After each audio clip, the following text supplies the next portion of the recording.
Καλησπέρα σας. Για τους περισσότερους χριστιανούς που ζουν σήμερα, η δεύτερη Ανάσταση δεν ακούγεται καθόλου σαν καλή είδηση. Έχουν διδαχθεί ότι ο μόνος λόγος που ο Θεός ανασταίνει όσους έχουν κάνει κακό είναι για να τους πει ότι θα πάνε κατευθείαν πίσω στην κόλαση. Ειλικρινά, αυτή είναι μια από τις πιο ανόητες ερμηνείες της Αγίας Γραφής που μπορεί να φανταστεί κανείς και παρουσιάζει τον Θεό ως σκληρό και απάνθρωπο. Τώρα, αναρωτηθείτε, ποιος θα ήθελε να προωθήσει μια διδασκαλία που καταλήγει να παρουσιάζει τον Ιεχωβά ως ένα είδος τέρατος? Δεν πρόκειται να εξαπατηθούμε πια από τους θρησκευτικούς ηγέτες. Δεν χρειάζεται να βασιζόμαστε σε ανθρώπους για να καταλάβουμε την Αγία Γραφή. Έχουμε το Άγιο Πνεύμα για να μας καθοδηγεί, όπως ακριβώς υπόσχεται ο Ιωάννης 16-13.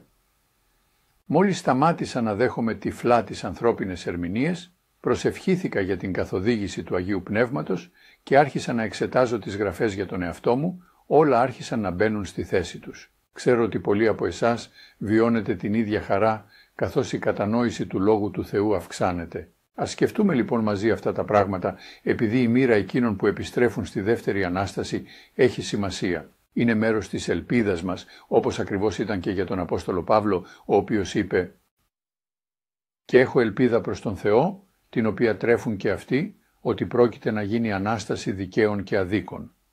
Πράξεις 24-15. Η ελπίδα του Παύλου για τον εαυτό του και τους υπόλοιπους Αγίους του πρώτου αιώνα ήταν να συμμετάσχουν στην Ανάσταση των δικαίων στη ζωή. Αλλά έτρεφε επίσης την ελπίδα ότι οι άδικοι θα ανασταίνονταν.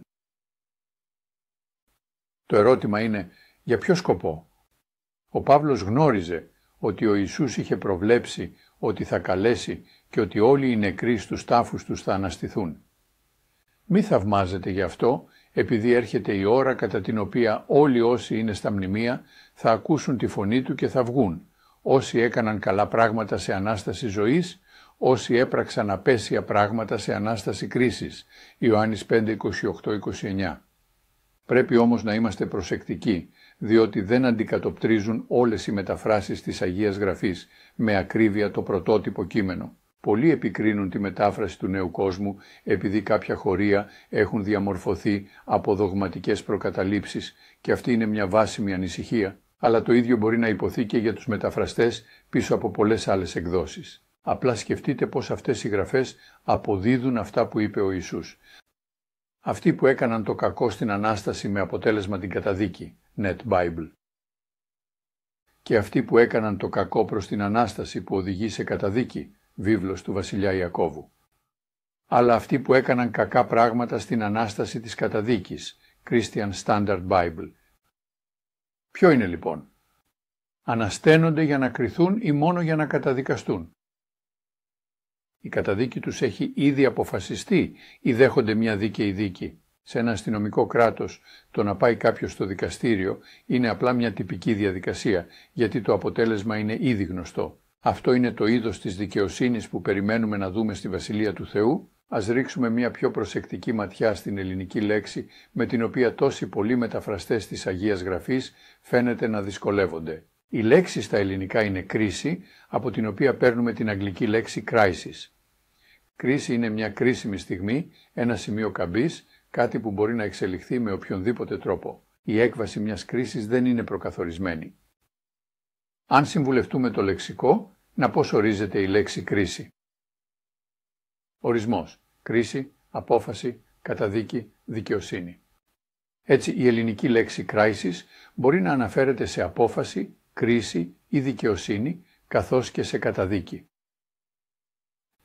Υπάρχει όμως τρόπος να αποδείξουμε βιβλικά ότι η σωστή μετάφραση της κρίσης σε αυτό το πλαίσιο είναι κρίση και όχι καταδίκη? Και αν ναι, σε ποια βάση θα κριθεί αυτή η δεύτερη ομάδα ανθρώπων?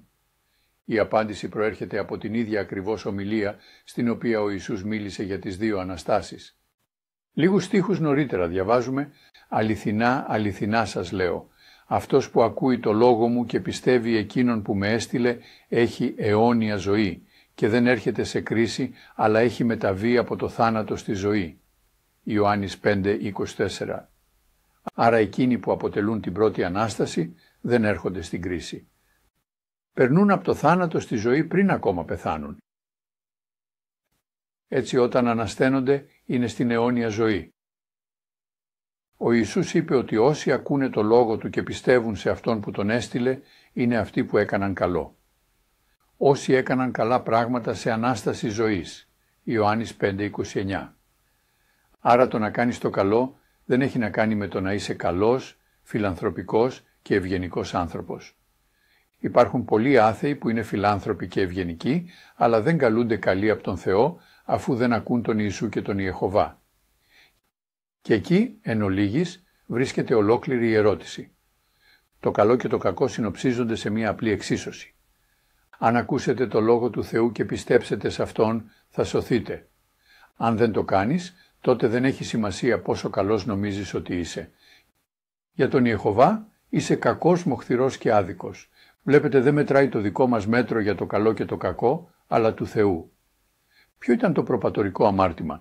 Ο Σατανάς το έθεσε επιγραμματικά όταν είπε στην Εύα «Ο Θεός γνωρίζει πως την ίδια ημέρα που θα φάτε από αυτό, είναι βέβαιο ότι τα μάτια σας θα ανοιχτούν και εσείς θα γίνετε σαν τον Θεό, γνωρίζοντας το καλό και το κακό». Η Εύα ήθελε να αποφασίσει η ίδια τι είναι καλό και τι κακό, τι είναι σωστό και τι λάθος.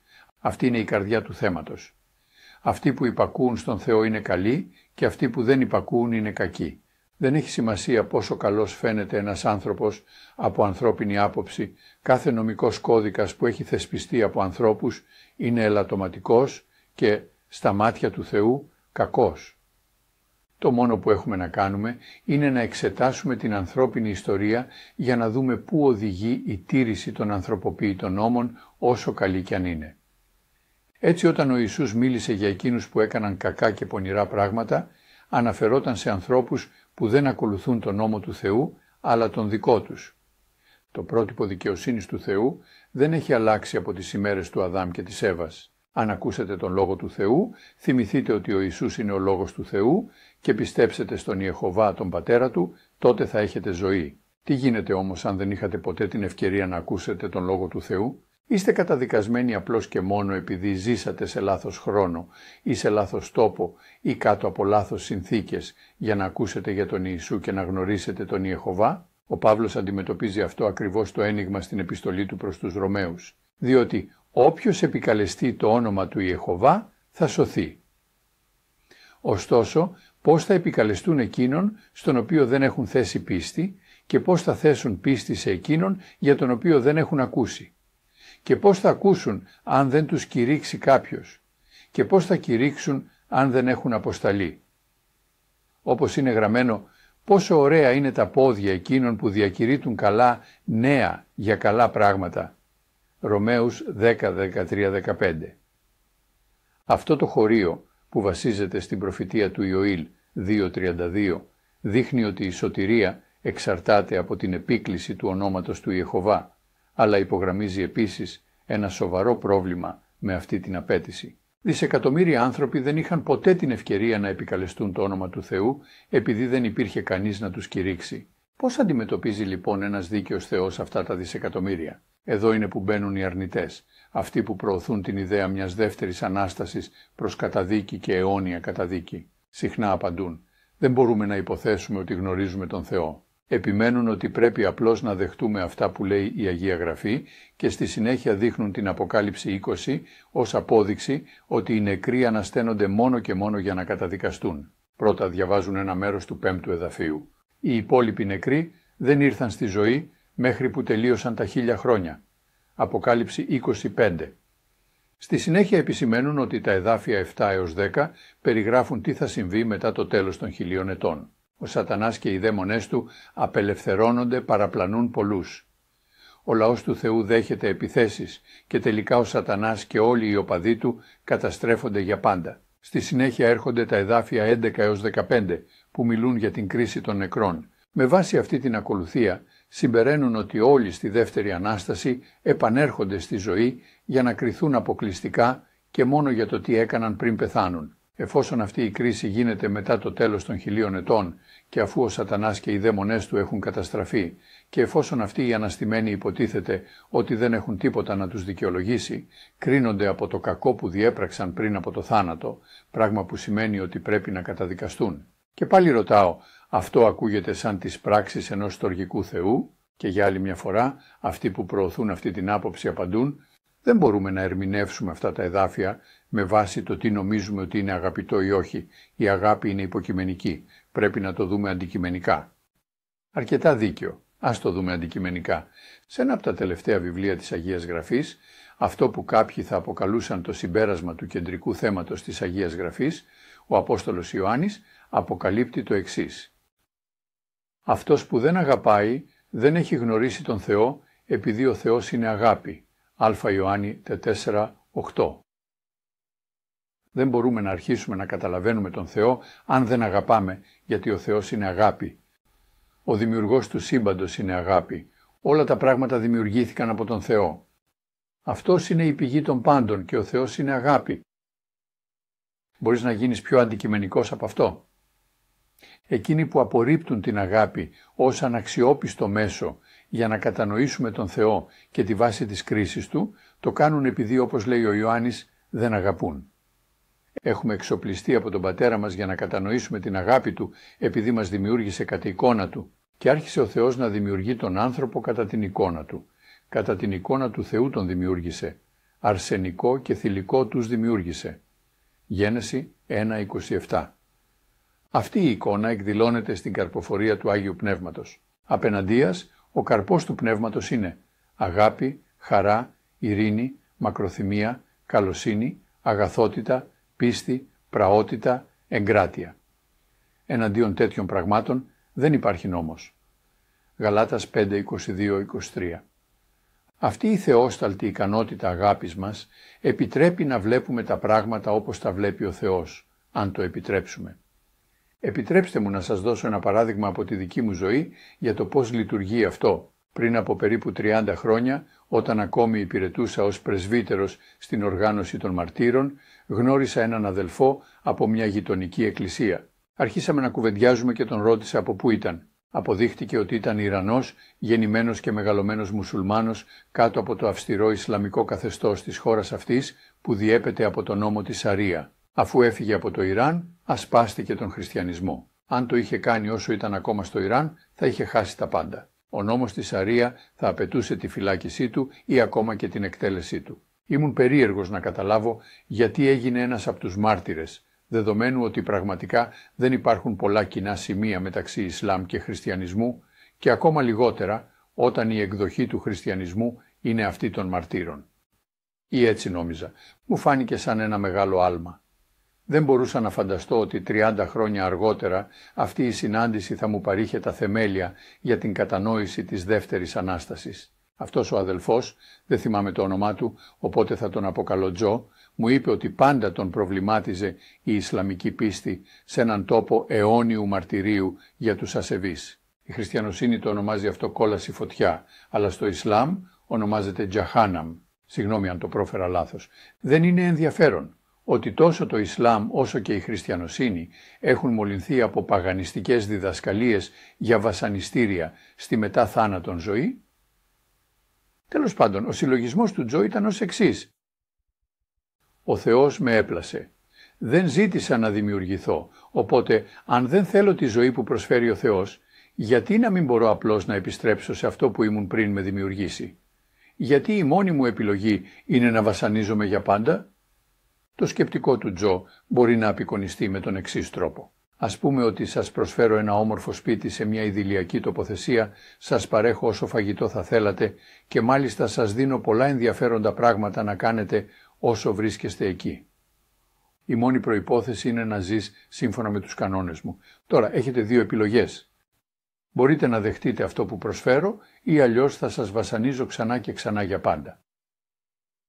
Η πίστη στην κόλαση ανεβάζει τη φράση από τις ταινίες «Θα του κάνω μια προσφορά που δεν μπορεί να αρνηθεί» σε ένα εντελώς νέο επίπεδο παραλογισμού. Μπορείτε να δείτε πώς αυτός ο αδελφός μπόρεσε να ανατρέψει δόγματα αιώνων της Εκκλησίας χωρίς καν να χρειαστεί να ανοίξει μια Αγία Γραφή? Το επιχείρημά του ήταν έγκυρο και πιστικό, επειδή όλοι μας καταλαβαίνουμε τα βασικά της δικαιοσύνης, της ευθυδικίας και της αγάπης προς τον πλησίον. Αυτό συμβαίνει επειδή είμαστε φτιαγμένοι κατά εικόνα του Θεού. Αυτό δεν σημαίνει ότι δεν υπάρχουν αποδείξεις στην Αγία Γραφή που να υποστηρίζουν την ιδέα ότι η δεύτερη Ανάσταση είναι για κρίση και όχι μόνο για καταδίκη. Υπάρχουν πράγματι τέτοιες αποδείξεις. Πάμε στο βιβλίο της προς Ρωμαίους. Αν λοιπόν είμαστε παιδιά, είμαστε και κληρονόμοι. Κληρονόμοι μεν του Θεού, συγκληρονόμοι όμως με τον Χριστό, με την προϋπόθεση ότι υποφέρουμε μαζί Του για να δοξαστούμε και μαζί Του. Ρωμαίους 8:17. Εδώ ο Παύλος μιλάει για αυτούς στην πρώτη Ανάσταση ως παιδιά του Θεού, όσοι θα κυβερνήσουν με τον Ιησού ως βασίλειο ιερέων. Αλλά ο Παύλος δεν μιλάει μόνο για τη σωτηρία των χρησμένων, έχει περισσότερα να αποκαλύψει. Καθώς διαβάζουμε αυτό, θέλω να σκεφτείτε τι εννοεί όταν μιλάει για τη δημιουργία. Συνεπώς, θεωρώ ότι τα παθήματα του τωρινού καιρού δεν είναι τίποτα σε σύγκριση με τη δόξα που πρόκειται να αποκαλυφθεί στην περίπτωσή μας.